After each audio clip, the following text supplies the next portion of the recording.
Today I'm going to be showing you guys how to turn clothes back into yarn, and today I am going to be taking this sweater apart. As you can see here, it's a knitted sweater, and I really think the sweater is so cute, the color and the design and everything, but it's so stiff and it just like doesn't drape nicely. So besides the fact that I knew that this sweater is obviously knitted, the other reason why I knew that I could unravel this sweater back into yarn is this seam right here.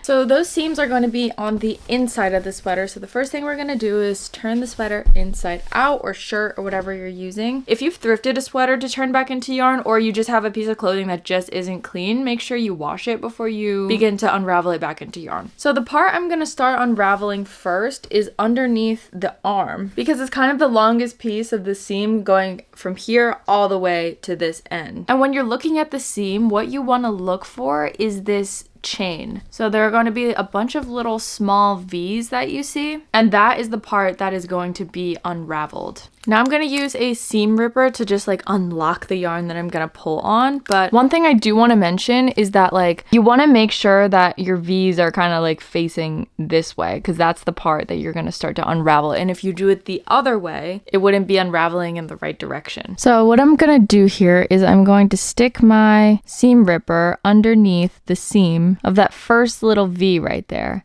And then I'm just gonna cut it. And then I'll do the same thing for the next one. I'll just cut that. And then there should be a little string now for you to pull.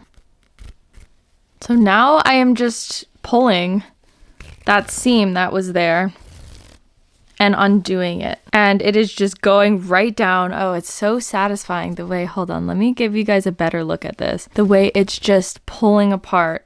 And at the tag right here, you see I'm getting a little stuck, and that's because the tag is sewn on. So for the tags, it's really easy. You're just gonna take your seam ripper and then rip out all of the little seams to disconnect the tag.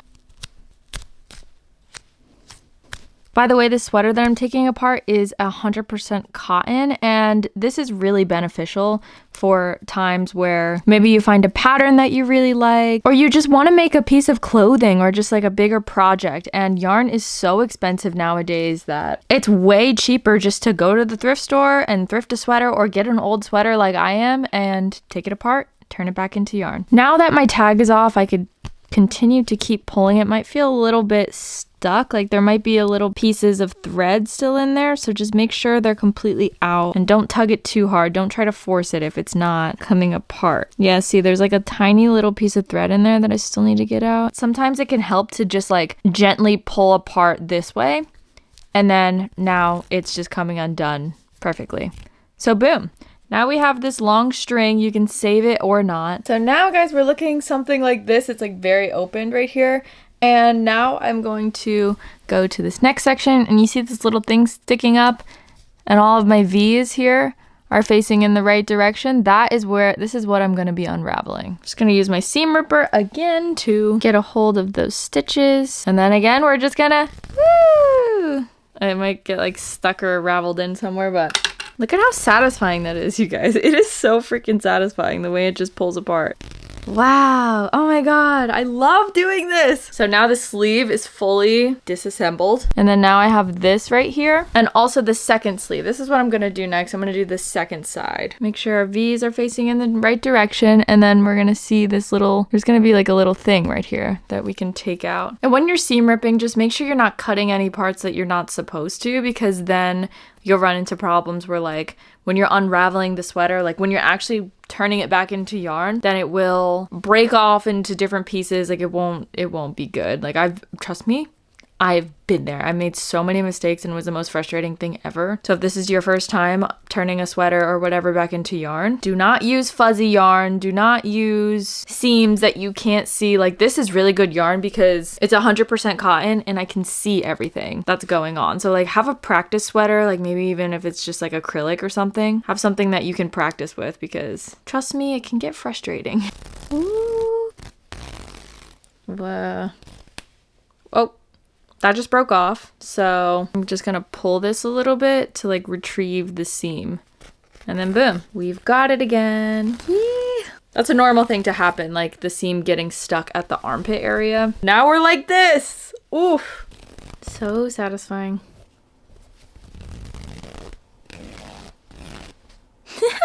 I messed up. I messed up because it has like these things on it. I don't know what that is. And then there was like a different one on there, and now we're looking something like this. This is not good. I do not know how to get it off, you guys, and it's been taking me forever, and now is like the time where the frustration is kicking in. But it's literally just these two panels together. It's just like a little tricky. So what happens if you take the panels apart but you mess up?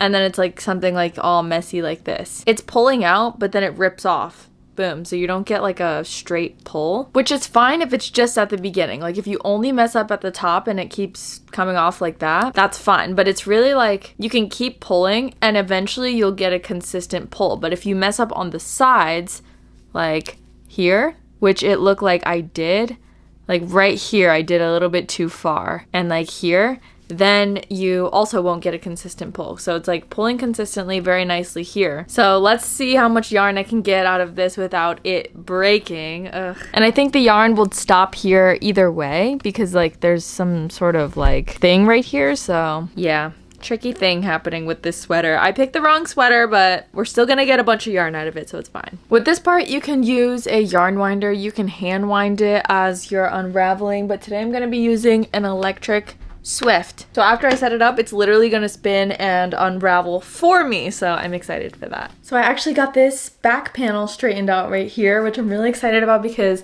all of the edges are perfect. So I know that the yarn is not gonna break off there, so I'm gonna unravel this one first. You essentially like have to do no labor. Like I had a little bit of a learning curve just now, but like the most that you have to do is know how to actually take the panels apart and like not mess that part up. The easiest way to avoid messing up taking apart the panels of the sweater is literally just picking out the right sweater, because the reason why I messed up was because I looked it up and the thing that was sewn onto there was called like knit tape or something like that, and it's to like help the structure of the sweater. But literally I think that's the hardest part to learn about the process of taking apart a sweater. But like this machine is awesome because it's a lot on the fingers to be like pulling at the yarn a lot. And one thing I will say is like, you know how the yarn gets all noodly because it's all like it's knitted into shape? Putting it on the Swift like this definitely helps straighten it out. Ooh, ooh, ooh. That's kind of a scary thing that happens, is like when the yarn gets stuck on itself and then the Swift keeps going, it's like, whoa. I think the yarn getting stuck on itself while it's unraveling isn't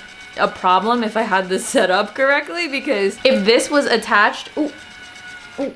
You see what I mean? Like if this was attached to a table, if it got stuck, it would just like stop here and nothing would move. But like I just put this a little bit higher and then it like missed one of these and it went like that. So if you get one of these, you definitely want to set it up correctly where this is like attached to the same surface. Ideally, I would have a table that could fit everything. I just put it on its fastest setting. I probably am not supposed to be like holding it while it's on like this, but this is the fastest setting that it goes on. Look at how fast that goes. So if I set it up correctly, I could literally just leave this and let it do itself. Like I wouldn't have to guide it like I am now. This is gonna be finished in no time.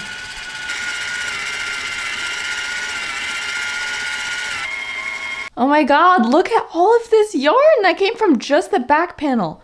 That is crazy. And then I'm just gonna take this end part. I like to give it a little wrap around and then tie it at the end to hold my hank together. And then I'll just use like extra pieces of yarn that fell off or I had to cut off to tie the rest of the parts. Because with the hanks, that's the way that you're gonna find the very beginning and the end, is when you like tie them and attach them. Holy crap. Look at how much yarn just the back panel gave me. This would have costed me a lot of money. Wow. And the yarn isn't even straight. It's like all crinkly and stuff, but like I'm not mad at it. I think it's so pretty and it's heavy, you guys. And if you don't know how to put a hank like this back together, basically you just hold it like this, the way it's formed after you've tied it. I have one hand going through this way at the bottom, and then at the top I'm going this way, and then I will just twist it like this. Basically just maybe use my one hand to twist, or you could use both. When it's all twisted like this, you kind of just like put your hands together here and it will just naturally twist like that at the bottom. And then you're gonna take this hand here, grab the other end, push it through. Then you have a hank of yarn. Isn't that so wonderful? Taking apart thrifted or old sweaters is a really budget-friendly way to get new yarn. And it's a very intentional practice because it also takes your labor to get the yarn, you know what I mean? So if saving a lot of money on yarn by taking apart thrifted or old sweaters is something that you're interested in and you want to keep doing, highly recommend this thing, because like that just did all of the work for me. I mean, like, I would have had to do literally nothing if I had a surface. If I literally had a surface that I could put both this and this on. But even though I had to sit here and hold it and stop it a couple times, that still wasn't nearly as much work. Whoa, I'm getting a call. That wasn't nearly as much work as I had to do, like, without the electric Swift. Hold on.